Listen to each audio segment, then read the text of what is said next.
Good evening, members of council, ladies and gentlemen, staff, officers. I see that we have quorum, and I call this special meeting for a muzzle order to order. It has been moved by Councillor Accursi, seconded by Councillor Durley, that the agenda for this special meeting of council be adopted as circulated. All those in favor? Any opposed? That motion is carried. Okay.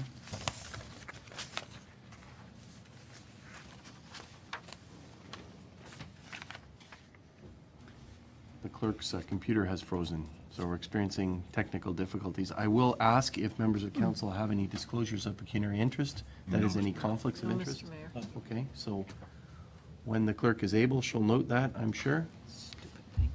I would like to ask all parties to introduce themselves or to acknowledge their presence. So we'll start with representatives of the Humane Society, please. The FEB, Animal Control Officer, Inspector with OSPCA. Okay, thank you. You may have to speak up a little bit as we go through the proceedings. And Amanda Ellis, Enforcement Manager of Welland SPCA and Ontario SPCA Inspector. okay, thank you very much. And also the owners of the animals. My name's Bailey Glutt. Jamie Jaworski. Okay, thank you very much, and thanks for being here. And we have some members of the public as well.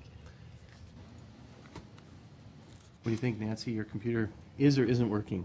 My computer is, the recording on here is not, but this recording is, so we're ready to proceed. My Okay, apologies. all right, thank you very much. The purpose of the meeting, as is stated on the agenda, is occurrence reports numbers 12, 317, 349, and 12406.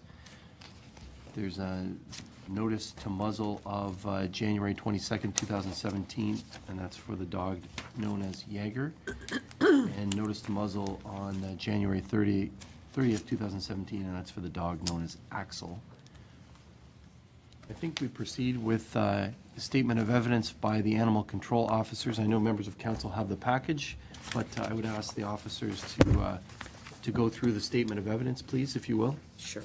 Thank you. And we have the heat going on, so you might have to speak up a little. So, Okay. I'll do my best. good. So on December the 5th, the Welland District Humane Society received a paged call in regards to a gentleman and his dog being attacked by the neighbor's dogs, which were the dogs that belong at 819 Weber Road. Sorry. Just a moment, please. Madam Clerk, she's been fiddling with the computer, so we need to do an oath. Absolutely. She forgot to do that, so apologies.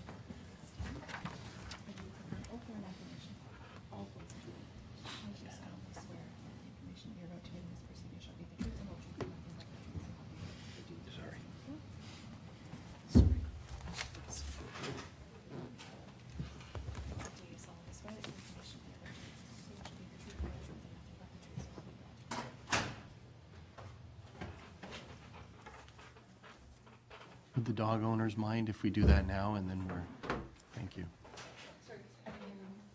Would you mind if you can swear the oath or? Oh, yeah. Do you solemnly swear that the information you're about to give in this proceeding shall be the truth, the whole truth, and nothing but the truth?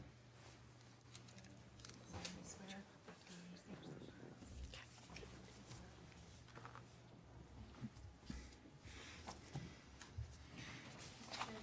after you receive this. Thank you very much.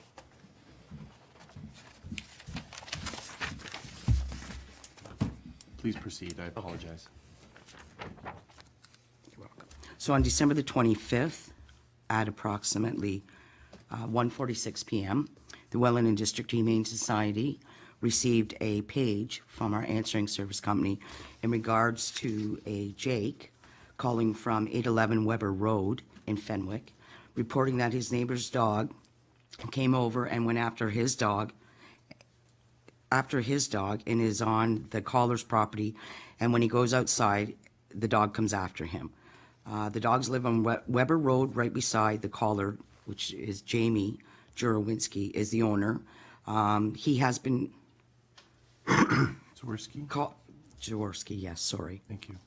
Has been the collar, sorry. Oh, the dog is bitten in the past by this dog, and the dog struck on his side, as there is an electrical fence that keeps him, and then the pages, there's no further information. So I ended up calling the informant and speaking to him in regards to the incident. He advised me that his brother was at his address with his dog for Christmas dinner, and that Jaeger had come off the property and knocked him over and attacked his dog. At that time, I asked for a statement from him, and that I would attend the address and meet with the dog owner on the next business day. So on, I don't have my other notes with me, so thank you.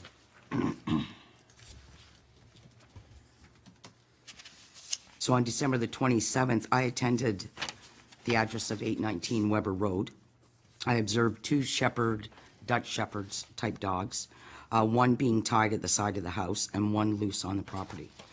The dog that was tied did continue to bark aggressively. I honked my horn to have the owners attend my vehicle. Did not receive a response, so I posted a notice in their mailbox requesting a return call to the office. And then on December the 30th, Jamie Zarowski called the office and left a voicemail requesting a return call. And that was at 1:05 p.m. And on that same day, December the 30th, at 4:58 p.m., Haley Gullett called the office and left a voicemail requesting a return call as well. On January the 2nd, I returned to the address of 819 Weber Road. I contacted Jamie Zarowski. I informed him of the nature of my call and explained, we had a discussion in regards to the previous muzzle order that was in place and the appeal. And I advised him that another muzzle order would be issued due to the nature of the complaint on December the 25th, and that he would receive PONs and I would contact him. What's a PON, please? Oh, sorry, provincial offense notices. Thank you. And then I further advised him I could see that Jaeger was now chained at the side of the house and that the other dog was loose. I further had a discussion with him that I could see that the dog was provided shelter, and the dog was inside it when I drove by. And Jamie Zaworski at that time explained to me that the dogs had broke through the electric fencing. I advised him that the fencing was not working as per the muzzle order, and that I would be in contact with him. On January the 16th, the complainant had contacted the manager of Welland SPCA, Amanda Ellis, leaving a message and requesting a return call. On the same day, January 16th at 1:42 p.m., I contacted Jake, the complainant, myself, and left a message requesting his brother provide us with a statement. I left my extension and contact information. And then on January the 22nd at 9:59 a.m., I contacted Jamie Zaworski again and left another message requesting a return call to the office.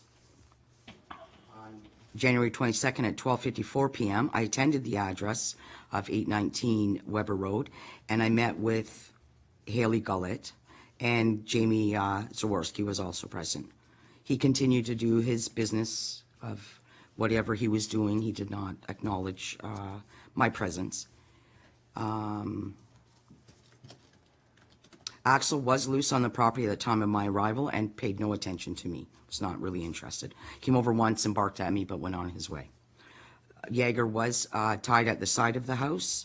I explained the nature of my call. I had a package with me that included the muzzle order. It also included the bylaws, the Dog Owner Liability Act, a letter from the Welland and District Humane Society explaining the package to them and what they would find inside the package and if they failed to comply with the orders. I went into great depth with them regarding insurance, dog owner liability insurance in regards to their pets. And the reason I had that conversation with them is that I wanted them as people to be protected themselves from any dog's attacks. They are a young couple and they need to protect themselves as well. It's not only just about the muzzleloader. They need to be cautious for their own personal safety as well. So I explained all that to them. On January the 26th,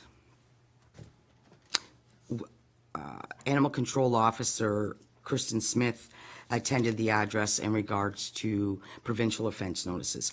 At that time, they had failed to obtain a license, and we had also received another complaint that Axel was loose off the property. So we had written three PONs, 2 for failure to provide 2017 license, and 1 for allowing a dog to run at large. So the officer attended that night to serve the owners to the address of 819 Weber Road. They were not home. She got out of her vehicle, not realizing where the electric fencing started or ended. She got out of her vehicle to approach the door and knock to make contact with the owners. And when she got out, the one dog, Jaeger, was tied at the side of the house as he has been since December the 25th, but Axel was loose. When she exited her vehicle, she started to walk towards the house.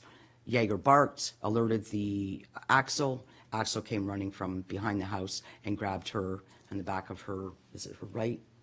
Yeah. Left calf, and attacked her.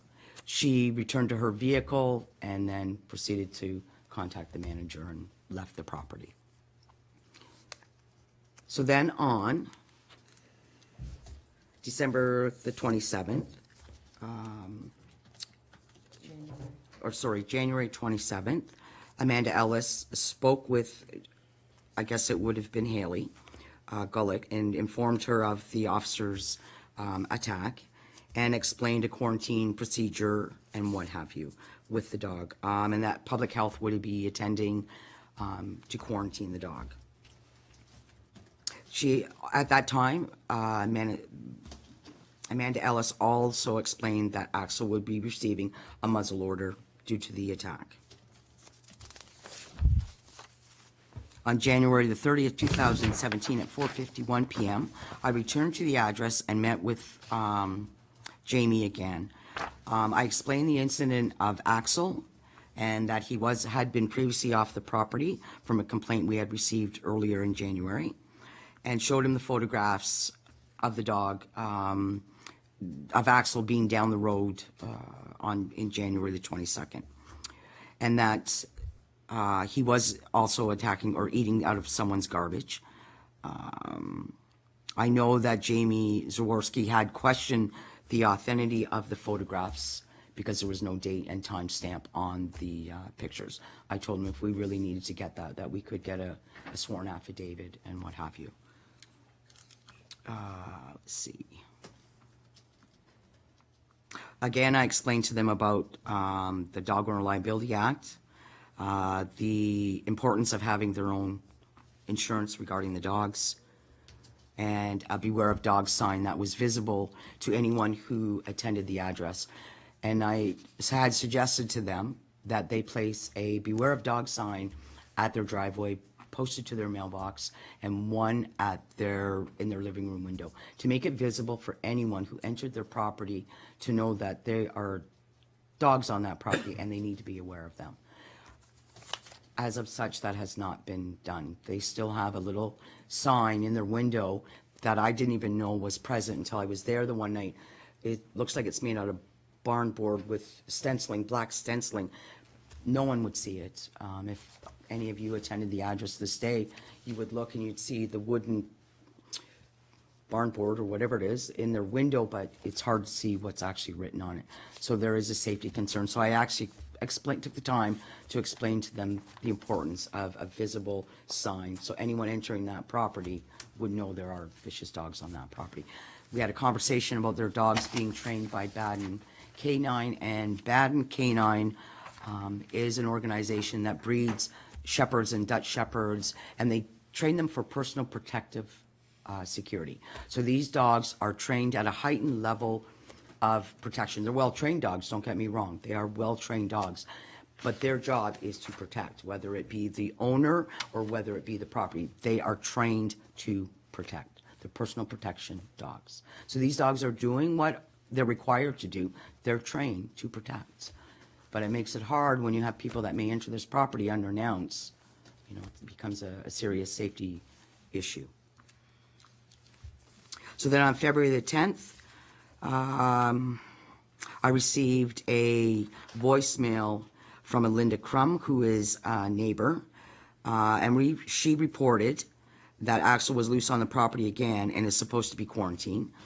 So at that time, I called the health department and was advised that the quarantine was now up from the January 22nd incident, and that Axel was able to be released from quarantine. On February the 10th, of course, sorry.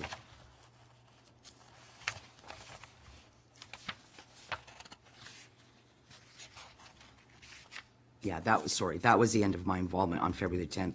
We had the discussion of the quarantine and the dog being released from the quarantine itself.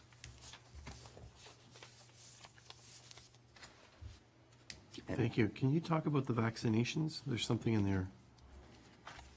About the vaccinations. That's in regards to rabies, after your officer being bit, the vaccination. What was, did I have a conversation? Something in the incident report, 12/3/17. 12, okay, and what date was that? It's under the January 30th. January 30th. Again, in detail. There's something about someone, this February 12th date. Can you February- just clarify that?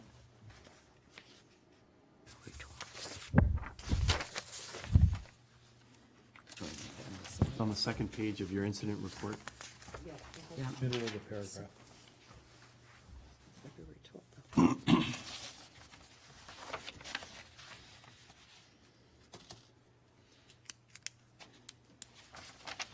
All here, that they have no vaccination records. And that, no record, listed on file for the dogs. Jamie to obtain, okay. And then Jamie from the health department advised Jamie Zarowski to obtain the vaccinations after the quarantine was lifted. So, okay, so that was done, but there were no, to are you testifying that there were no vaccinations? I'm just reiterating in my notes what So Jason. could you tell us what you found? I honestly, If I may, Mr. Mayor. Please, yeah. Basically, the health department, it falls under the Health Protection Act for the rabies vaccination, so this is the reason for some of the confusion. It's actually the health department that mandates that. It's not us. We can't force it. So when the health department, I actually spoke to the health inspector, and he had stated that there was no vaccinations. They cannot vaccinate within that 10-day quarantine period. Therefore, the dogs could not receive the vaccinations until after the 10-day quarantine, till the dog was released. Okay. But at the time of the incident of the bite, the health department reported to us that there was no rabies vaccinations on the dogs. No record of it. If they had them, there was no record. Okay, thank you. I just noted that there. Is there any further testimony? There are other incident reports here that are included. Do you have any further testimony that you'd like to add to them? I don't.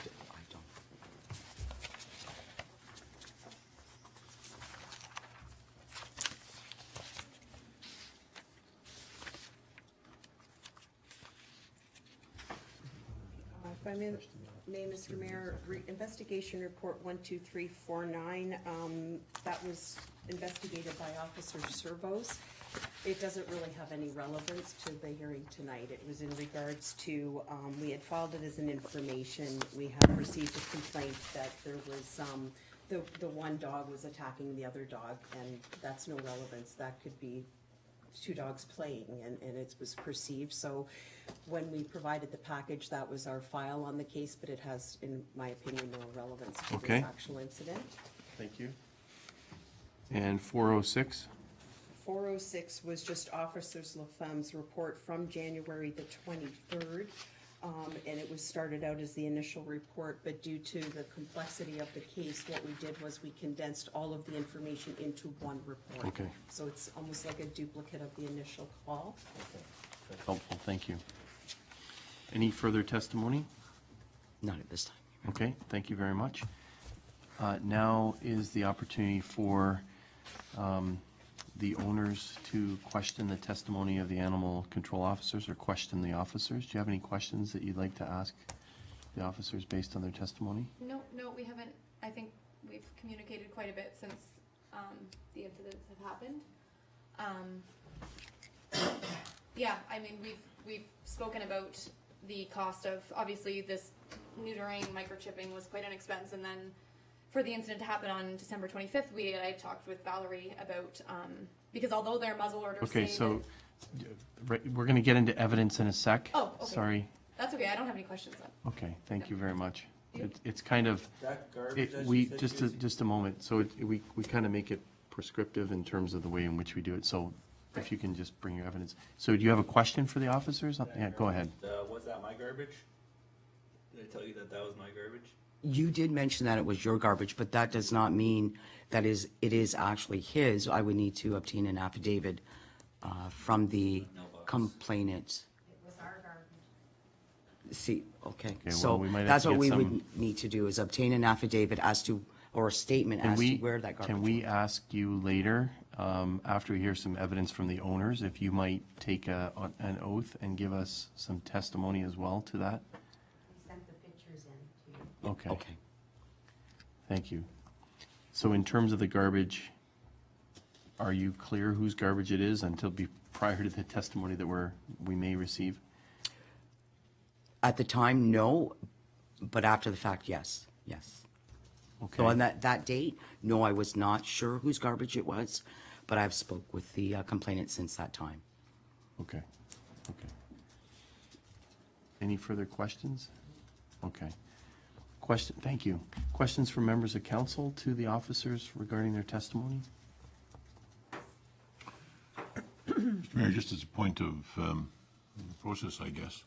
I know that the council has heard about this case before and had passed a modified order. I was away at the time, so I wasn't part of that. And I'm not entirely sure that I'm aware of the elements of that order. Will we at some point hear what those are and understand how this testimony speaks to Okay, thank you. the order that we put? So, Officer Ellis, perhaps you can inform, Summary? yes, but also, I think the counselor's asking the interrelation, and I guess the question is, there was an order in the summer which was modified, and the owners have spoken about some of the results of that order. We'll hear more, no doubt, when they testify. Can you speak about the relationship between that order and these orders? Do these orders stand on their own? Do they not? Anyways, if you could help the counselor and all those present. Yes, Mr. Mayor.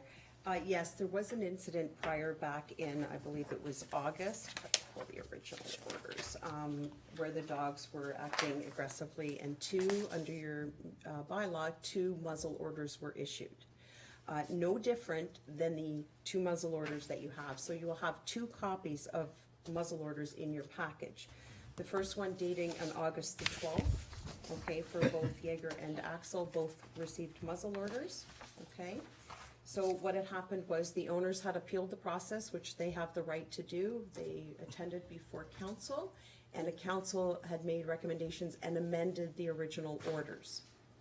And in that amendment, under the Town of Pelham's bylaw, the dogs have to be either confined in an enclosed pen, or when outside on the property, if they're not enclosed pen, they have to have muzzles on.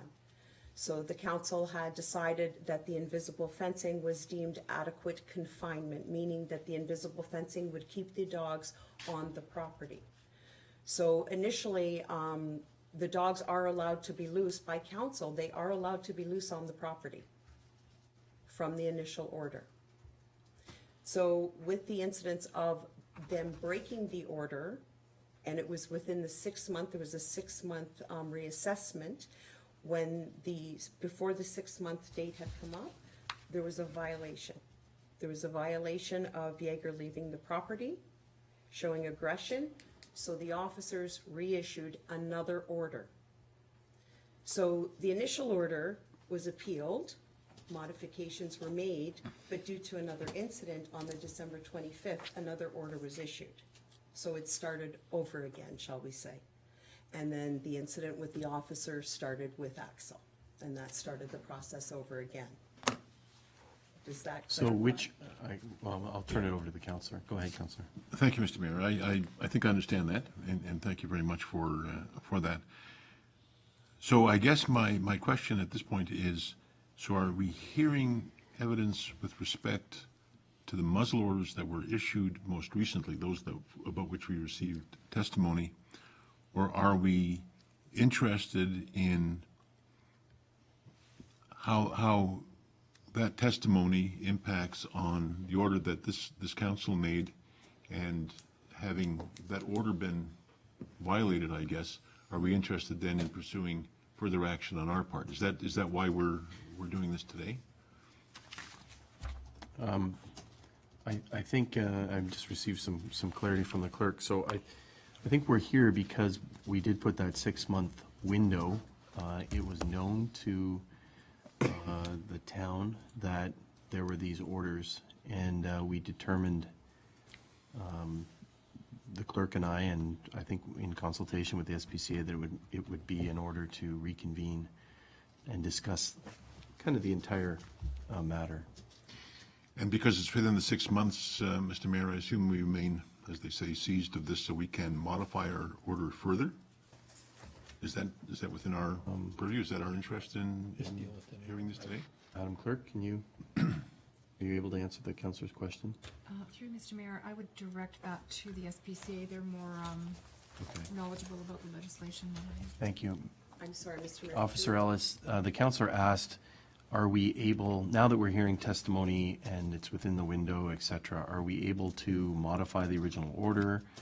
I think that's what you're asking, councillor, is that correct? Yeah, I'm interested in knowing, I guess, at this point, what our role is. The last time we looked at this was because the muzzle order that was issued was appealed. I'm not hearing that the muzzle order that was issued most recently is appealed, so we're obviously not here about an appeal. We must be here because we're interested in following through with the orders that the council made within the past 6 months. And those orders having been breached, I guess we're wondering what our next steps are. Sorry, we are here because the order was breached. Okay, good. And new orders were issued.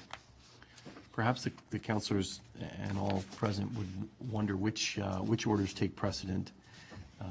Are you able to answer that? There are 2 orders in place Yes. So, and 1 modified order from the summer. So can you assist us in that?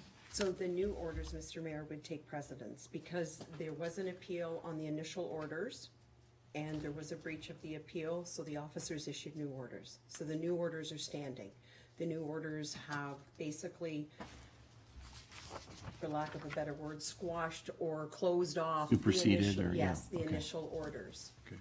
Because it was a new offense, right? So the new orders were issued. So what the council did back for the original orders, it really, at this point, there's 2 new orders in place, so they must be followed. Right. And, go ahead. So, Mr. Mayor, the question I want to ask, I guess, is relevant only if, in fact, we are in a position to take the orders that we made earlier and modify them, extend them, reapply them, whatever it is that our pleasure is, as a result of these breaches. And I just want to be clear. There's evidence being made that I guess the evidence that we've heard tells us, assuming, of course, we don't hear anything different, that the orders that were placed by the council have been breached, and therefore council has an interest in responding with either a heavier hammer or whatever to what has occurred. And I just want to have that clear in my mind so that I know. So that's the testimony that we've received, that the orders from the summer have been breached. Right. The clerk has said it. I presume that the officers would say that. Maybe I shouldn't presume. So Correct, Mr. Mayor, they have been breached. they've been breached. Yeah, so just to bring this part to an end, and I know that colleagues have other questions, I would like, I guess, to explore the question of what else we can do, but I'd like to hear other evidence first before we get to that point. So I hope I have that opportunity to do that, and I think it's the officers you who would will. have, the officers would have that information. So this would be premature to ask at this point. Okay. Okay, Thank you. great, It would thank you. probably be under rendering and decision number 9. Counselor Durley. Thank you, Mr. Mayor. Through you, the order which was breached is no longer in effect. The new orders are what we're discussing today. Am I correct in hearing what you, or think I hearing what you said? For you, Mr. Ray, yes, that's correct. There's And- new orders in place right now. Are these new orders under appeal? I don't believe so. Okay. We are, well, let me ask this question this way. The new orders, do they adhere to the fencing? Which fencing controls are in place? The fencing from August or the fencing in the new orders? August. Yes, so that, I So believe, that's Mr. Mayor, that's what we're here, we're seeking advice from council because of the appeal. I believe the dog owners are feeling that the invisible fencing is adequate, but under the bylaw and under the new orders, the invisible fencing is not adequate. So we haven't taken any enforcement proceedings because I think we need some clarification on council direction from council as you would like to see us proceed and clarification for the dog owners. Does that make sense, Counselor? Okay, I'm caught between a rock and a hard place here. The new order is what's in effect, and it's not under appeal. The old order was modified and breached, but we're dealing with the new order. Correct, because we do not have the authority to reverse your modifications to Okay. the original orders. So when the offense occurred and the dog left the property, there was a breach. But it's not as quick as us going out and say fining or summoning the owners to court. We had to make a decision as to how do we proceed until we can get to this point. So for all of the safety concerns involved, our best option at that time to us, it would be to issue new orders. So if the council decides that the invisible fencing is adequate, it would basically stand for the second orders as well, because the appeal process was still within the 6-month breach window. Right. No, I'm not explaining it I- clearly. Okay, I'm starting to get Okay. the picture now. So there was a violation, there was a muzzle order issued, there was an appeal. The muzzle order was amended by council, right, to allow different circumstances, example, the invisible fencing. When there's a violation, we had no enforcement authority. Okay. For example, if there's an order in place and there's a violation, we normally summons to court. We ask for stiffer penalties because we take the muzzle order seriously. We couldn't do that in this case because council deemed the invisible fencing to be adequate containment. We're saying it wasn't adequate containment. So Counselor. what you would like to hear from us is our opinion on whether there should be more than just the invisible fencing. Is this what I'm hearing? Well, it's not a matter of what we need to hear. It's a matter of have we proven that the invisible fencing is not adequate? So right now, we have put other orders in place so that if the dogs leave property or something, or there's another offense, we will summons, and we will summons based on the second muzzle orders, not the original two. Okay, I'm much more clear now than I was Okay. before. Thank you. It is a little confusing. This is a little bit of a unique case, to be Well, honest. I think maybe I'm trying to make it too legal. Let's keep it simple. Okay. Thank you, Counselor. Others? Counselor Kersey? Oh, I'm good. You're good? Counselor King, are you okay? Mr. Mayor, I was okay all along. Okay, great. You're okay, Karen. I'm okay. Thank you very much. So that was, for those following the agenda, that was the opportunity to question by council to the animal control officers, and thank you for clearing up the rationale, et cetera, for the hearing. Statement of evidence by owners, you had indicated, and I cut you off, and I apologize, that you had some additional evidence that you'd like to present.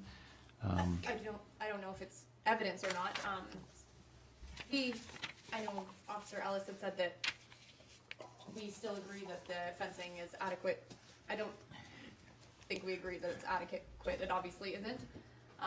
Right from the beginning, we genuinely believed that the neutering, upgrading the fence and everything would help. It clearly hasn't. So, we definitely understand the muzzle order. It's been explained multiple times. All that I guess we ask is a chance, my opportunity to ask something from council or the Humane Society. And I know Valerie probably knows what I'm going to say, but building a pen for the two of them large enough is quite an expense. So since they have been off the property and the fence wasn't adequate, we have been chaining them. They still have food, water, shelter. They're chained separately, but we were just hoping for maybe, because the muzzle order says that axle should, it was 2 weeks from issue. So the one was issued in mid-January and the other one was issued, I don't know, doesn't matter, but the 2 weeks have passed. So technically the pens should be built. However, speaking with Officer LaFlamme, she had said that they understand it's going to take a while and you can't build a pen in the winter months because the ground is frozen and we can't get the right supplies at this point. So all we're asking is maybe an extended timeline for the building of the pen for them. Okay. We really don't have any other evidence. We feel horrible that this has happened over again, and obviously we want to get the issue taken care of, and we don't want our neighbors living in fear, like they had mentioned before. So. Okay, thank you. Questions from members of council? Councillor King. Through you, Mr. Mayor. When we had met initially for the initial 2 muzzle orders, I recall that there was an issue or a concern with having the dogs penned. And if I recall correctly, I think that Jamie had made mention of them breaking out of any kind of enclosure such as that, and that they had done that in the past. So how would it be different now to have them in a pen? We are hoping that, so why they can get out of the electric fence is they're smart and they run as fast as they can and take a quick zap. So our only solution, that we could come up with, and maybe everyone in here can help, but the pen would be 6 feet tall, so the post would be 10 feet tall, and then they would be in the ground 4 feet. And then we would do the electric fencing around the pen, because the only fear is that they would dig underneath it, and that's how they would get out. So if the electric fencing is around the pen, then they wouldn't be able to dig because they would be getting shocked while they did it.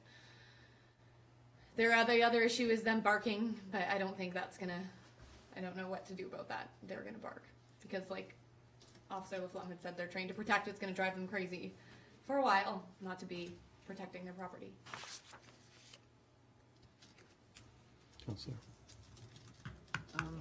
Thank you. May I ask another question? Of course. The pen that you had previously, what was the size of that? Because you're talking about a 6-foot height now. What was it previously? It was tiny. 6 by 10, 6 feet wide by 10 feet long. How high? Yes. 6 feet. It had a roof on it. It was enclosed. They just dug under it. It was on like patio stones, and they just dug under it. So anyone, right now I've called a bunch of fencing places and nobody's building fence in this type of weather. It is the summer was gonna be this, or the winter was gonna be this mild. Everybody has 8-foot post in. If I go in with an 8-foot post, I can put them in 4 feet, obviously for frost. That's only a 4-foot fence, and I don't want a 4-foot fence. So I'm waiting. I'm waiting for March or April to hit, and then all the fencing companies will start picking back up. Then I can get a 10-foot fence or a 10-foot post, put it 4 feet in the ground, 6-foot fence, And then my only thing was, as she explained, is they just pick up speed and they run through the fence. They take the first initial shock and then they're through, right? So I was gonna build probably like 100 by 30-foot fence in the backyard, big enough for both of them. And then I was gonna make the bottom of it all electric, so they couldn't get in within a 3 or 4 foot span of the fence to dig underneath it. This way, this is what the problem is. What happens is they went through on a walk and they think they can go through, so they just pick up speed. They take the initial one shock and they get through, right? So with the initial new pen, it's gonna probably be about 30 by 100 feet. I'm just gonna pound post in, and then just use like a chicken fencing, so it's really small holes where they can't squeeze through. And then I'm gonna make it all electric, so they can't even get within like 3 to 4 feet of that fence anyways, to run through the fence, which they won't be able to do, or to even dig underneath the fence. They wouldn't be able to jump 6 feet either. Okay, Mr. Mayor, may I Yes. ask one more question? Of course. Thank you. My question has nothing to do with the pen or the fence or the frost or anything. Why do you have the dogs? I've had them for 3 years now. I don't know. They're just cool. They're smart. They're companion. They're not I don't there know. to. Our intention isn't for them to bite people when they come on the property. She said both of them were highly trained. Only one is trained. The other one, I bought one dog from Baden, and he hasn't been trained ever. He's just a little pup. Like, I got him at 8 weeks, and the other one. That's Axel, is that? Yeah, Axel. Yeah, Jaeger. He's been trained for probably a year and a half. He's really, really smart, really good. I was gonna do with Baden. You can volunteer. You can go on search and rescues with them. You can volunteer when anything happens in the community about search and rescue. They are search and rescue dogs too. They have been trained in search and rescue, personal protection, and a bunch of other fun stuff. I've done cool stuff with them out at Baden when I was training them. We go across wooden bridges. I've repelled with them. I've had them strapped on myself and went across a wire. I just had fun with them, right? I don't know. Okay, thank you.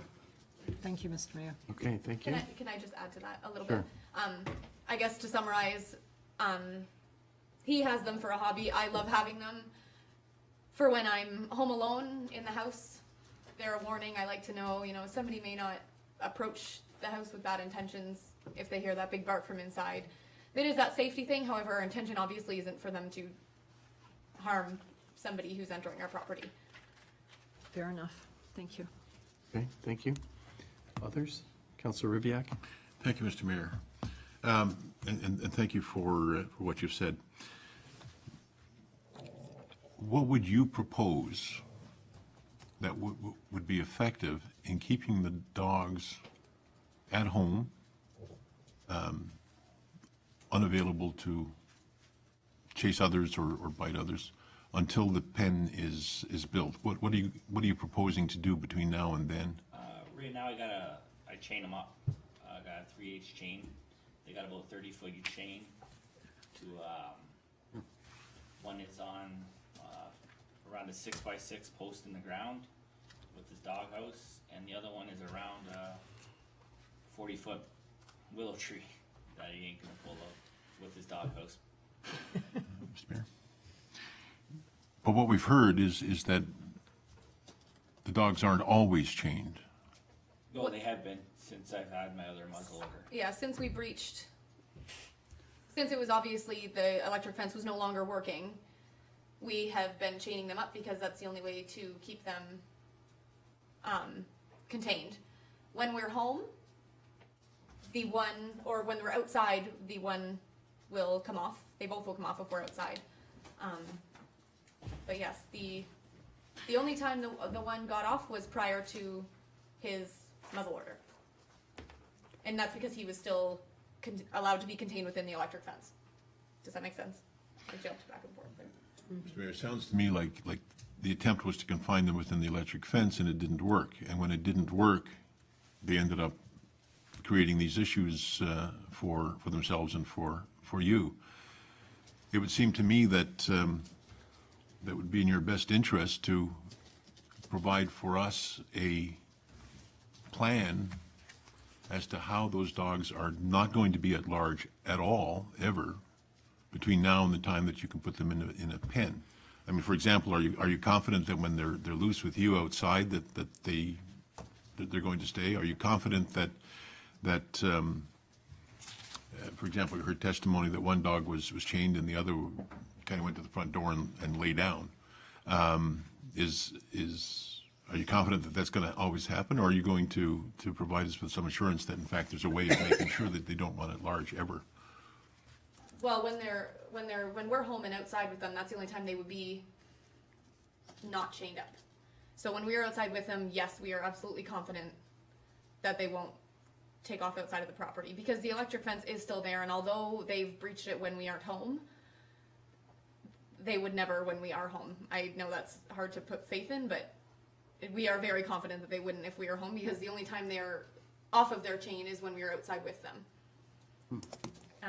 In terms of a plan would you like an idea of a timeline when the pen would be built, or Well, that would be good, but more importantly, between now and then, what measures are you going to take that will be effective in not having the dogs run large? You're saying chaining them where they are. That's, yeah, yes. Yes, Counselor? yes. Okay. I think you've answered the question, and So to that question, what is your timeline for It really relies upon March or April? Yes, the fence, The post, the the other material, post the cost. manufacturers. But as soon as possible, absolutely. We don't want them, we hate to see them chained up.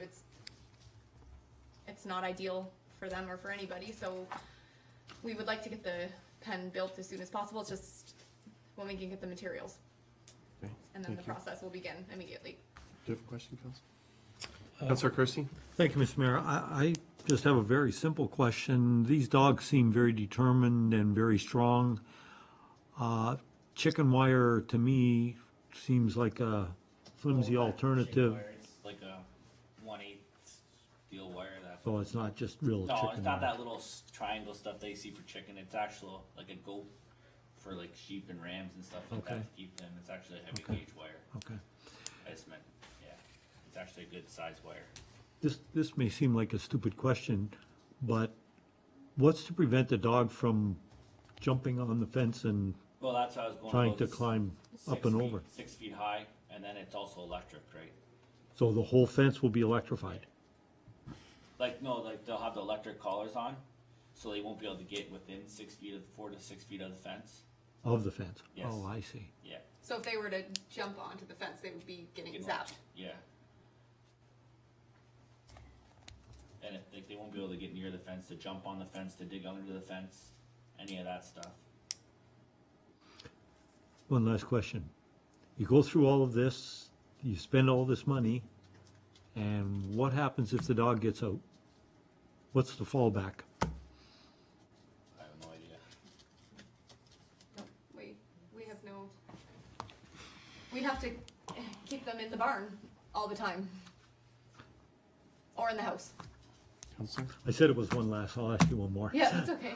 Have you consulted with Baden Canine as to how to properly pen these dogs and the type of thing that they would recommend? And, I mean, that's their, Chain their those up. that's their game. They chain them up. Oh yeah, So, that's what they are right now, chained up. so they must be doing that for a reason, They have probably about 50 dogs. but they're still chaining them up. That's been our most, obviously the most effective way effective, for us. right? Yes. So maybe they do it for a reason, and maybe you should talk to them and get their input on it. I mean, that's their game, right? I'm sorry, Mr. Mayor, I shouldn't have entered into an opinion, but. That's okay. Thank you. Others? Just a couple quick questions in terms of, we heard testimony earlier about the lack of a conspicuous sign. Can you address that? Yeah, we have had the Beware of Dog sign up, and prior to this incident, we had asked people, you pull in the driveway, maybe it's because they know where they're looking or whatever, but it's in large letters, beware of sign, or beware of dog. There's no Is it- fluorescence to it or anything, Is it in the house? we have a bay window, it's inside, like facing the outside, Okay. so. Can you but- tell us about vaccinations? Yeah, so, is it annually or every other year? They're- Rabies are every 3 years, and they just went. Jaeger was up to date, and Axel just went after the health person was left. I guess in terms of that, it was just bad timing, he was coming up. He got to- his 1 year one, but when you're a puppy, he's only 2 years old, so your first year is only good for 1 year, and after that, they're good for every 3 year. So now he has his 3 year one, and Jaeger's not due for another 2 more years. Okay. Thank you. Councillor Durley? Thank you, Mr. Mayor. In regard to the sign, through you, Mr. Mayor, in my other life, I had reason to call on many different properties unannounced, and a sign in a window didn't really alert me of anything, and anytime there was a situation where a dog could be harmful to me, you know, at the front gate and everything, there was a beware of dog sign, and I think this is what I'm hearing the Humane Society is thinking is a better way.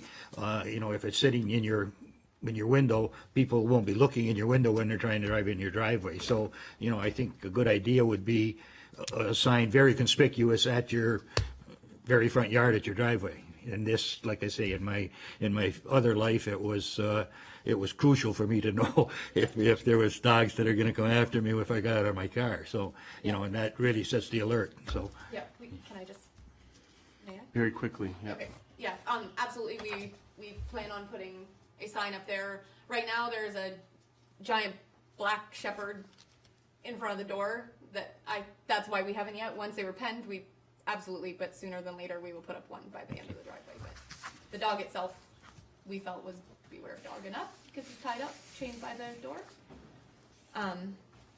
These first thing Okay, you see. are you aware that the order says conspicuously display a sign?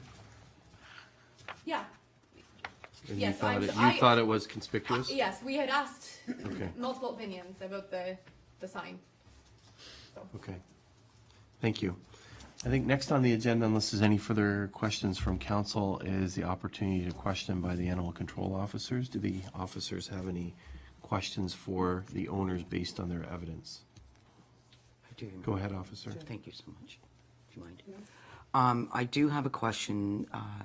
Jamie has stated that Axel has been tied since the last incident. And I've advised that daily I drive by the address. The only time I have seen Axel tied is when he was under the quarantine. And most recently, I drove into work this morning and Axel was out front. That's if I'm outside with him. But this is when no one's even home. I've seen him morning? loose. No, I'm saying that when I drive by on a daily basis, he's been out. No, Have you've been tying him? Yeah, he's chained up right now as we speak. ever since we received, ever since the muzzle order had said, February 12th, is that when, I'm sure that's Officer, when can he's you- supposed to be. Sorry, can you ask a question through me and? Oh, I'm sorry. It's okay. It's kind of I this. forgot. I'm sorry. It's okay. Go ahead. Mr. Mayor, I'd like to ask a question of whether the dogs are tied or not on a daily Okay. basis. So you've given evidence that you've driven by and as recent as today, that the dog wasn't, in your opinion, didn't appear to be tied. That is correct. And I'll Can you answer the officer's question, please? Yes, the only time he has been untied is if I'm outside with him. If neither vehicle is home, I can attest he is tied up in the backyard. Okay. Officer? a question through you, Mayor. I have seen the dog loose several times as I have drove by going into work. So And Can you explain that? so I'm not home, or I'm not outside. that is correct. They are not home. Absolutely not. He's chained up every time Yeah. I leave every morning. Okay. Other questions, officer? Not at this time, no. Thank you. Go ahead, you, Mr. officer. Muzzle order. Yeah, let's, Since his muzzle order, which was when she got bit, I don't know when that was, February 12th. no, that It we wasn't were this required officer. to obey those rules by February 12th. Those were in place by February 12th. Is, Oh, I see, Clarify? I see what they're saying. No. Muzzle order was placed, and then the rules fall came in on February 12th. As of February 12th, we chained him up every time we left his house. Every time we were outside, he was chained up. Okay, February thank you. Through you, Go Mr. ahead. Mayor, my only question is, and forgive me if this had already been stated, what is the timing for the pen? I know with weather and purchase of the tools and that are required, did we get a specific timing on when the pen would be completed? Thank you. I think I said that it relies on the, equipment. Material, Yeah. cost. Hoping to have this done by well, with weather as well. Yeah, as soon as possible. It's, we don't wanna, So you mentioned March or Yeah. April, so is there a timeline that you're to? I'll get it done as fast as I can. As Give it take. like, I don't know what's gonna happen tomorrow, if my roof blows off or what, right? Like, Let's presume your roof doesn't blow off. In what time period can you, if council were to accept your premise on the pen, what would be a reasonable time from your perspective that the pen would be completed in? May? April, May? beginning of May, let's say beginning of May, first of May. So if I would ask Mr. Mayor, the Welland SPCA should be doing an inspection of that enclosure as well to ensure that it is. We can extend the muzzle order date because we're already in violation of the second order regarding the enclosed pen. So if council gives direction that we are going to extend it to a specific date, but we would need a specific date. As you well know, life can get in the way of many things. We need to address this concern. Appreciate that, I thank you. don't think we should leave it open-ended, that Right. if something gets in the way, we prolong it. Okay, thank you. Any further questions? Okay, thank you very much. We had some, thank you. We had some witnesses here that would like to give testimony, and I would ask the clerk to offer them the chance to provide an oath or to swear. Not at us.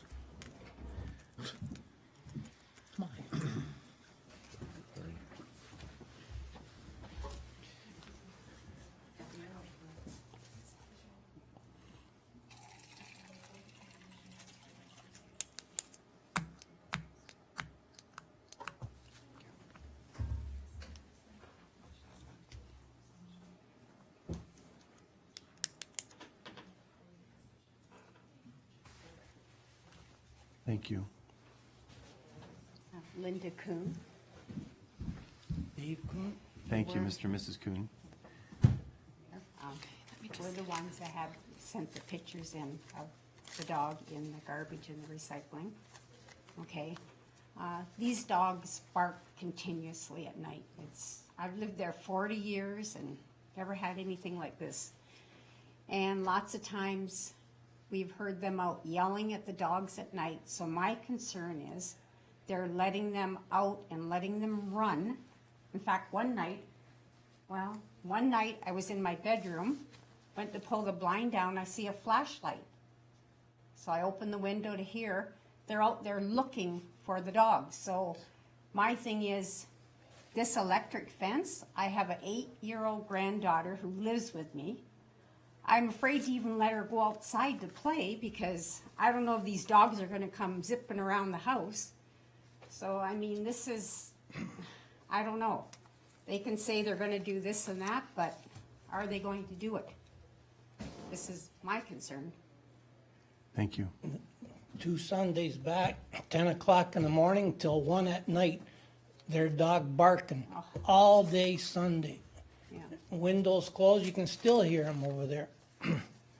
And getting back to the first time we were here, I said right from the get-go, those electric fences aren't 100% foolproof. Proof is already here, somebody got bit. That's settled. Now,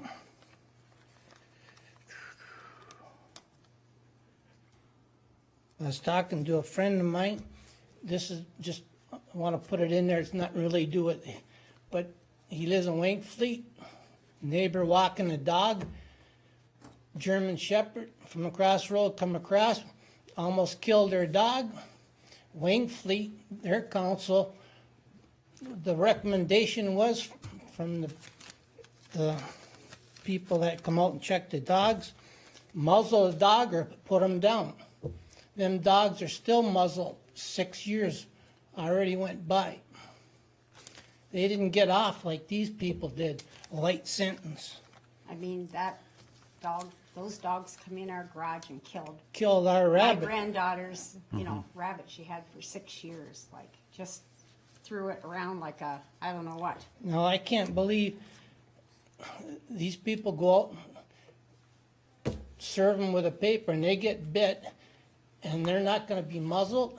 I can't believe that that's gonna, they should be muzzled till their fence is in there and it's 100% safe. Or otherwise, everybody's wasting their time, even them doing their job. Going out and getting bit, and they're still not being muzzled. That's just my opinion. I'll cut my grass. Now, I gotta go cut grass coming up in spring, and I can't trust going out back there with these dogs. And I already had a stroke once, and I gotta watch my blood pressure, or I'll have another one. But if these dogs get off and bite anybody on my property, you won't have to worry about living there, and onus is gonna be on the town because you let them get away with not putting the muzzle on. That's all I got to say. Okay, thank you. Mrs. Kuhn, sorry, if you could clarify the timing about the flashlight. The evidence you gave was it before the previous order in August?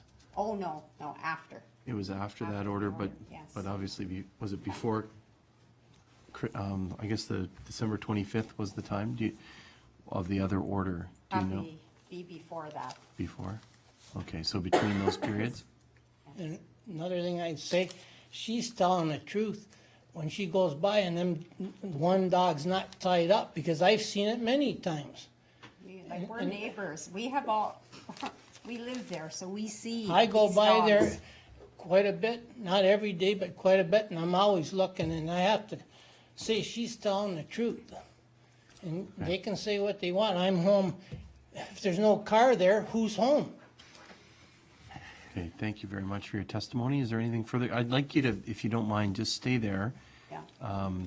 There is the opportunity for the animal control officers to, opportunity to ask any questions of yourselves. If there are any questions, there may not be questions. Through you, Mr. Mayor, there's no question. Okay, thank you. And then also the owners of the dogs. Do you have any questions for Mr. and Mrs. Kuhn? Thank you very much. Members of council, do you have any questions for the Kuhns? No. No, Mr. Mayor. Okay, thank you very much for your testimony. We appreciate it. Now it says presentation of summary arguments. And we start with the animal control officers. Officer Ellis? Thank you, Mr. Mayor. Our biggest concern is that if what the owners are stating will be followed through. We had an incident that occurred in August. There was muzzle orders issued. Yes, there was an appeal that was pending and forth and that. The rabies are a concern from our office in regards that, yes, they give a 3-year shot, but under the Health Protection Act is what the actual rabies inoculations fall under, and it is an annual booster. They are required by law to have the rabies shots done every year. My other concern is that we have to ensure that what is the council sees fit and changes that these are met. Dog licenses were only purchased on Sunday, and I have the documentation here if you would like to see it. Under the municipal bylaw, regardless of whether there's a muzzle order or anything like that, dog licenses have to be purchased by December 31st. That's when they expire. There was no previous license on our records, and this license had been purchased yesterday, and I'll be quite honest, I feel it was before we came to the meeting. So my concern from the SPCA standpoint, the Welland Humane Society, is the responsibility of the ownership. That is my concern. And if things that are going to be said and council's going to ensure, then we will make sure that this is followed. And I feel that we have to press that upon the owners. They have to be responsible for these dogs. Did an officer get bit? Yes. When they got out of the vehicle? Yes, they did. But to the extent of that bite, that should never happen. Law enforcement officers and anyone has access right to the door. Everyone has access to your door, okay? And for someone to try and attempt to go to someone's door and knock on the door, they shouldn't warrant getting bit. I'm thankful it was my officer, to be honest with you, that got bit, because if it hadn't have been, we might be sitting in a different forum, if you understand what I'm saying through that.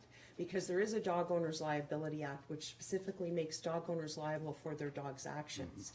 And the township, as well as the Welland Humane Society, can be held accountable for these actions. So I do ask that when considering tonight's decisions, please take that into account from our standpoint as well. You are of the authority and can make these decisions, but know that we are also in a liability standpoint as well on the decisions that you do make.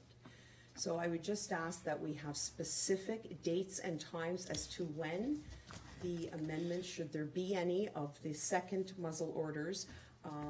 If there is such, we are very specific on when they have to do, and guidance given as to if there's non-compliance, so that our agency knows exactly how you would like us to proceed, because you're the one making the decisions. We have the bylaw.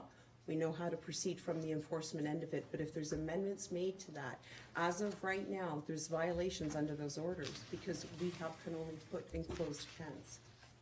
Tethering is not an issue, or acceptable confinement, unless the muzzle is on the dog according to the Town of Pelham bylaw. Can you repeat that, please? So under the Town of Pelham bylaw, if you tether your dog or tie your dog, it doesn't matter whether you use a tow chain or a nylon rope. If that dog is tied on that property, according to your bylaw, that dog has to be muzzled. It is not, again, an acceptable confinement. So if there's a muzzle order, right? Correct. So why there is the section of the bylaw where we talk about enclosed pens? Because it's not really, in all honesty, fair to the animal to live its existence tethered to a doghouse wearing a muzzle. However, you can get muzzles where they can drink and they can bark, but we are a humane society and we don't feel. So the municipalities have put that in their bylaw. If it is an outdoor dog, then it's an enclosed pen. If it's not an outdoor dog, when it is out to relieve itself by just going to the bathroom, it must have its muzzle on, even on its own property. So I would just like those considerations to be taken into account tonight when making decisions, please. Thank you very much. Do you have any presentation or summary arguments that you'd like to make as owners? Okay, thank you very much. Council, next is rendering a decision. Council may have some questions. I'd like to start that off. Councilor Rybak. Thank you, Mr. Mayor, and I asked this question of the officers. What measures are available to us legally to enforce an order? Can we, for example, order the dogs taken away? No. So tell us what the range of opportunities are. So through you, Mr. Mayor, under the Criminal Code of Canada, dogs are deemed as property. So the only governing body that can order an animal be removed is a judge. Okay? You can uphold the existing order, which means that if the dogs are going to reside outside, they need an enclosed pen, which the difference from what the owners are talking about is a roof, right? And I believe that would not be reasonable with the size of the pen. It's 30 by 100 is what they say. So enclosing that obviously would be quite challenging. So you can uphold the order.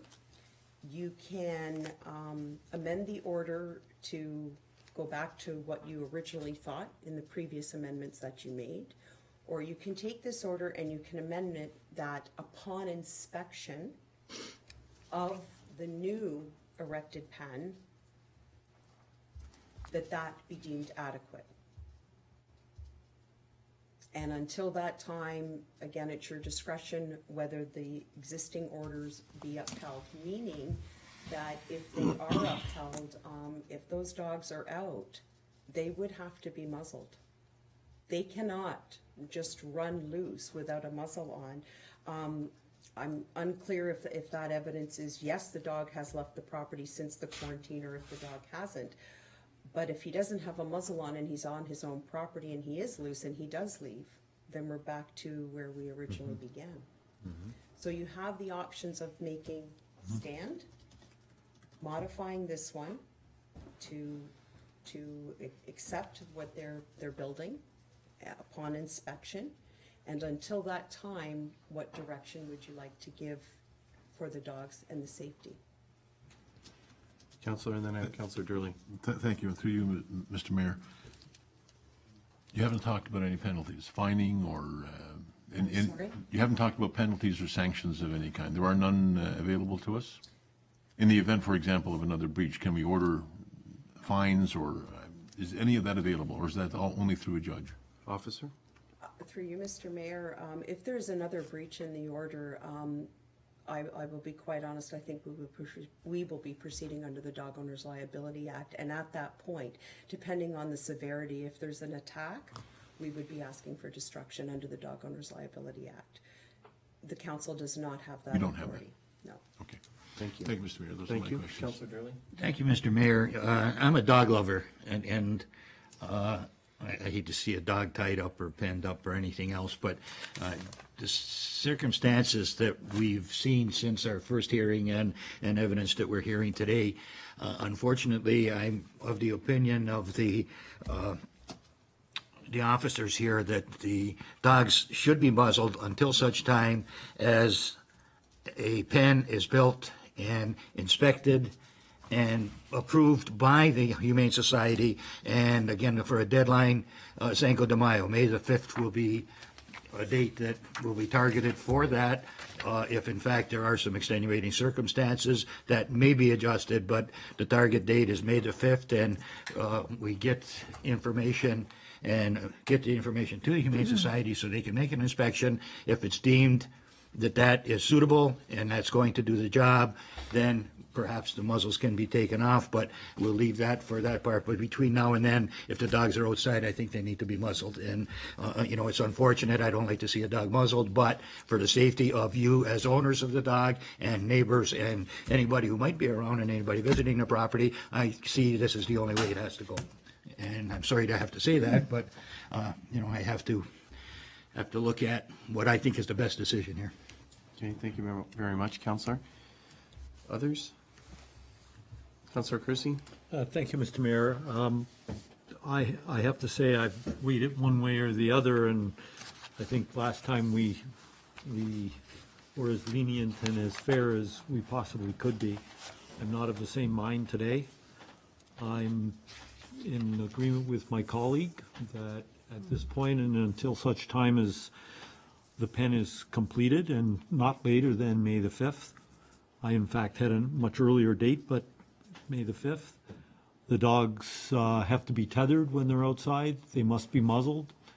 And if they are off the tether and the owner is out, they still must maintain that muzzle until such time as that pen is inspected and certified by the SPCA or the Humane Society that is acceptable for housing the dogs and will contain the dogs, in fact. I'll go even further, that once those dogs are removed from the pen, they're either leashed and muzzled or they're muzzled. If they're only on the property, they have to be muzzled at all times. The dogs have demonstrated that they are trained to look after the property, and they don't seem to understand that they can attack people at will. I mean, that's what they're there for, is to look after the owner's property, and they're doing their job as to what they're trained for. So we can't give assurance to the neighbors that just because the owner is there, that those dogs are not going to attack. I don't think we want to put the municipality at risk where we don't put forth an order that is very strongly worded. We must protect the corporation as well as the neighbors in the area. So that would be where I'd be going, Mr. Mayor, and I know it's extended my colleagues a little bit further, but I think that's necessary. Okay, thank you. I have a question for the officers. If we were to, let's say, deem that the new orders are to be upheld to the letter of the law, letter of the orders, can you just clarify regarding the penning and the tethering and the muzzling? Yes, sir, Mr. Mayor. Would you Thank like you. me to read it to you? Well, I've read it several times. I just don't quite understand exactly, so Okay. So. go ahead, please proceed. Okay, so under the vicious dog section of the town of bylaw, or of the town of Pelham, sorry, bylaw, they have to display a sign. They have to confine said dogs so that persons have lawful entry, meaning someone can approach your front door and knock on your front door. That's lawful entry, just to knock, okay? They have to notify us immediately if the animals are loose off of the property and unconfined. If there's any incidences where the animals were to attack or show aggression in any manner. And at all times when they are on the property of the person, the owner, they are to keep them securely confined. Again, there's where the pen comes into play. The pen, actually, in the town of Pelham bylaw, gives specific dimensions of the pen. It's not a huge erected pen, it's a 5-foot by 10-feet pen. So the owners choose to decide whether they want to go bigger. We don't recommend smaller, 5 by 10 is not huge, so we would recommend anything just a little bit bigger than that. And they are not allowed to be on any public streets or any streets where any place of public would be, whether or not they have to be muzzled at that time. So examples of these would be if they were going to the veterinarians, when the dogs exit the vehicle, they have to have muzzles on. In the veterinarian's office, the dogs have to have muzzles on. Basically, outside of the home, the dwelling, they have to have muzzles on. So, sorry, just for clarity, this is why I'm asking the question. Yes? If they are not in the pen, not in the house, and they're outside, they have to be on a leash, according to our bylaw, or can they be tethered? They have to be on a leash. On a And they leash? have to have their muzzle on. If the owners are walking them outside. Right. Yep. Yes, they have to be, they're not allowed to be loose on the property according to the town of Pelham bylaw. So if they are out to go to the bathroom, Yeah. they are to be leashed and muzzle on. If they live outside, they have to be tethered or Is with that in the muzzle bylaw? on. Is the bylaw talk about tethering? Yeah, it does. Okay, so they can be tethered, but they must be muzzled. But they must be muzzled. So that's why there's the section for the pen, Right. so that they don't have to Okay. live So tethered. thank you, that's helpful. It seems to me that that's what Councillor Kersey is stating, that essentially fulfilling the muzzle order. Yep. And in terms of the pen, does it, you're saying a date of May 5th. If there isn't a pen, what happens? They can still be tethered outside? Until the pen is erected, they would Well, have. or must they erect a pen under the bylaw? They don't have to, no, they can keep the dogs tethered outside with a muzzle on. They can, that is the option. It's not one we always recommend, Of course. especially they. I don't know that are- can we order them to build a pen by a certain date? The bylaw has already that in place. The bylaw already has an enclosed pen as part of your order. So I see. basically, what it boils down to is the dates. We have already given dates on the second orders issued, see. and they have since expired as well, so. Okay. Now I get it. Thank you very much. Councillor Ribbiak, did you have a question? Thank you. further? I think a lot of it was clarified. I just wanted to be sure that the May 5th date, if passed, would continue to require tethering and muzzling, and clearly it does. Yes.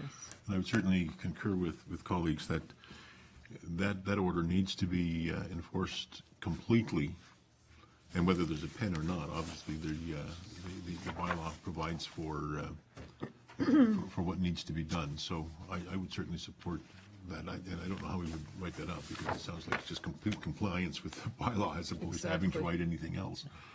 I think except for the pen date, is that correct?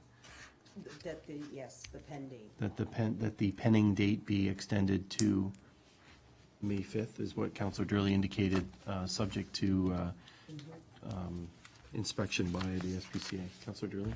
Thank you, Mr. Mayor. Through you, the only reason I picked that date is because the owners of the dog said that early May is a reasonable date, so this is why I chose a date.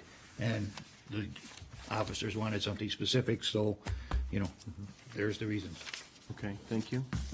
Councillor King, did you have something?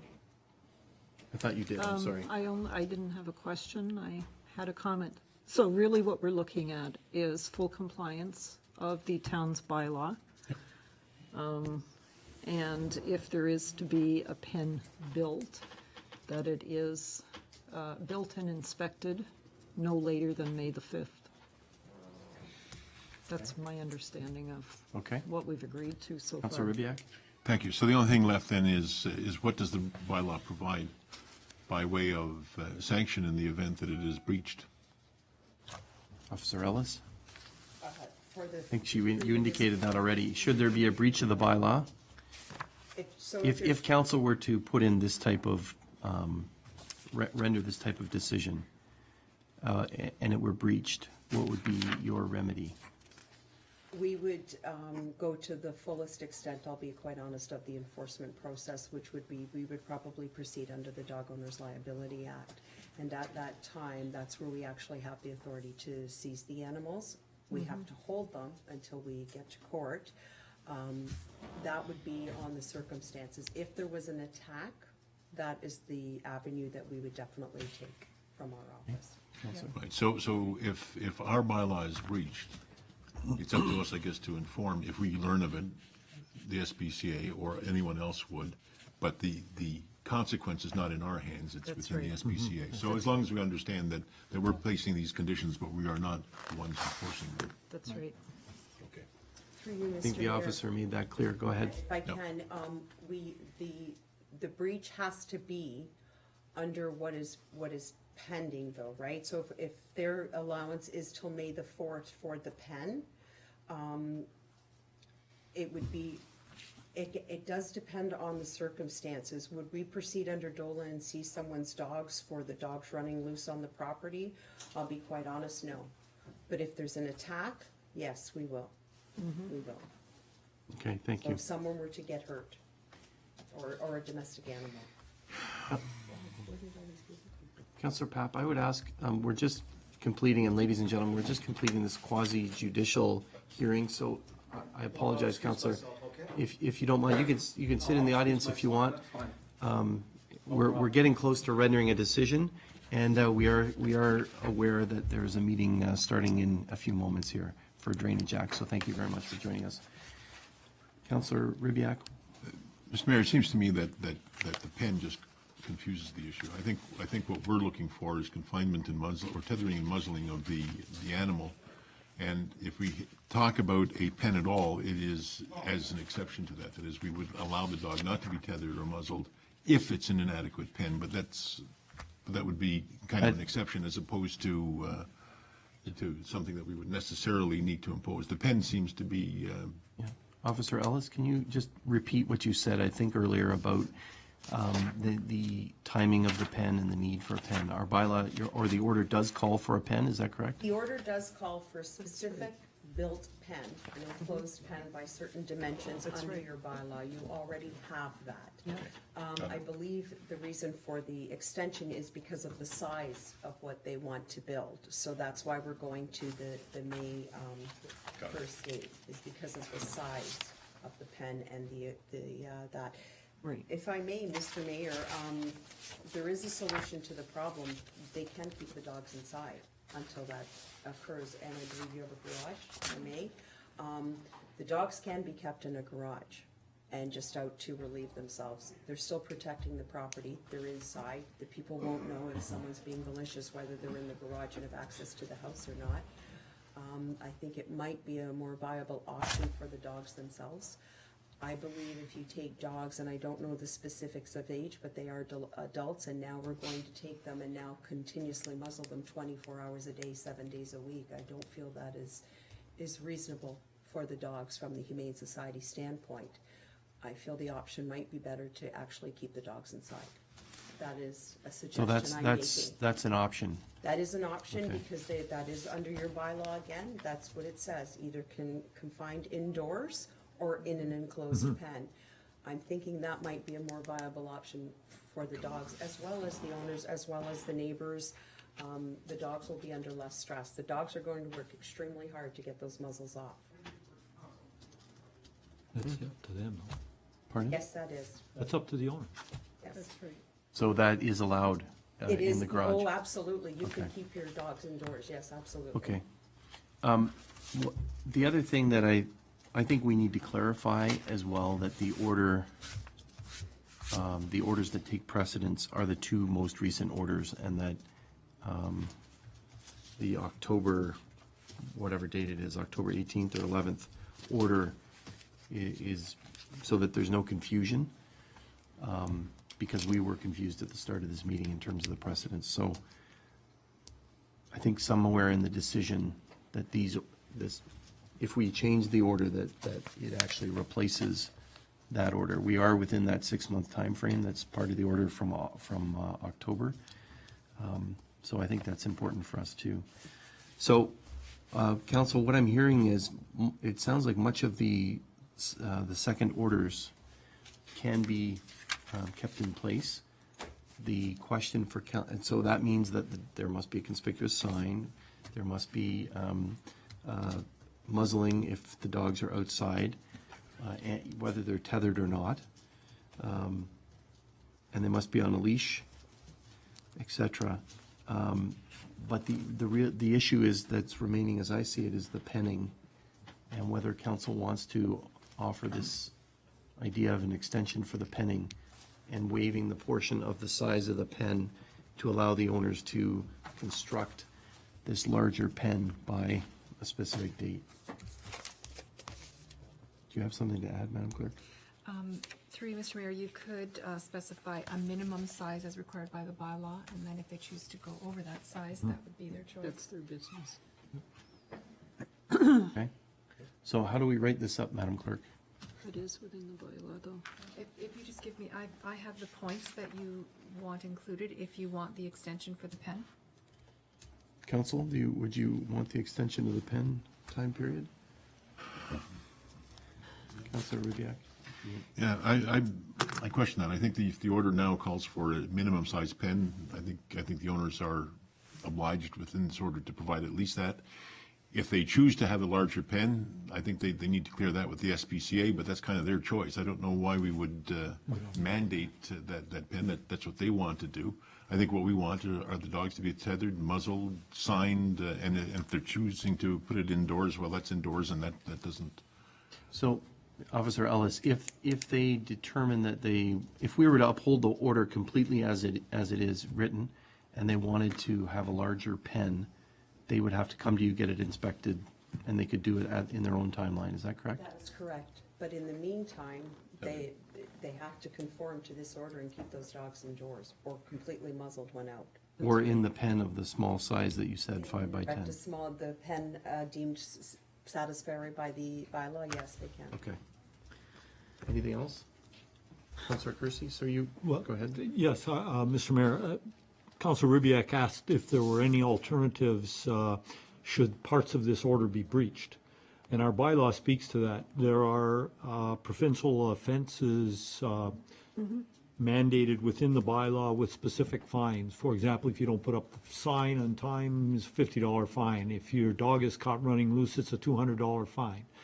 So I think if we go to this step and we are flexible to give the longer time and we uphold the order as it is, the direction has to be to the officers that we want them to enforce it and use whatever means are necessary to enforce it and to ensure the safety of our community. That's my So feeling. that's the feeling. And I think Thank you. that's inherent by upholding the order as it's written, with the exception of specifying the extended time frame so Yeah. that the folks can build a pen that's suitable. Thank you. I think what I'm hearing, council, and ladies and gentlemen, for those that have just joined us, we're just finishing a muzzle order appeal. So what I've heard, council, is that we could simply uphold the order, and should they choose to build a larger pen, they can do so, but it has to be inspected by the SPCA. And my suggestion, if there's a counselor willing to move this, is that we clearly uphold both orders, the most recent orders in 2017, and indicate that they take precedent over the decision that council made back in October. Thank you, Mr. Mayor. Just inspected and approved by the SPCA. Is that improved? Inspected, allow an officer to inspect the pen and to make inquiry as deemed necessary to ensure compliance? I think that's in the order. Ensure compliance. Okay, that's it. It's already in That's the good. bylaw. Okay. It is there. Okay? Yep, So thank you. will you make that? Okay, so moved. Well, who's going to second that? Counselor King? So the motion is to uphold both of the 2017 orders on both dogs, and to indicate that for greater clarity, that these decisions replace the one that stated in October of 2016, and they have to be complied with. Any further comments? I'm going to call the question. All those in favor? Any opposed? That motion carries. Council has rendered its decision. There will be, the clerk will follow through on the paperwork. I'd like to thank all the witnesses and the owner and the officers as well for assisting us with this hearing today. And it has been moved by, so you have that. We need all these resolutions regarding evidence. So I do need resolutions regarding evidence. It's been moved by Councillor Durley, seconded by Councillor King. Be it resolved that the evidence submitted by Amanda Ellis and the other officer, Officer LaFlamme, thank you, be received for information. All those in favor? Any opposed? That motion carries.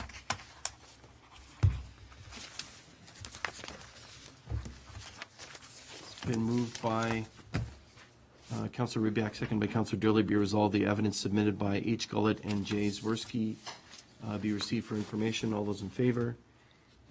Motion carried. And it has been moved by Councillor Accursi, second by Councillor Rybak. Do we need a motion to receive evidence from other witnesses? Okay, we do not need a motion to receive the evidence of the other witnesses. So it has been resolved that the following bylaw be read a first, second, third time and passed, being bylaw 3835, 2017, to adopt, ratify, and confirm the proceedings of the Town of Pelham Council at its special meeting held today. All those in favor? Any opposed? That motion is carried. And it's been moved by Councillor Rybak, second by Councillor King. Be it resolved the special meeting of council be adjourned until the next regular meeting, which was supposed to start 5 minutes ago. All those in favor? Any opposed? That motion is carried. This meeting is adjourned. Thank you, all participants.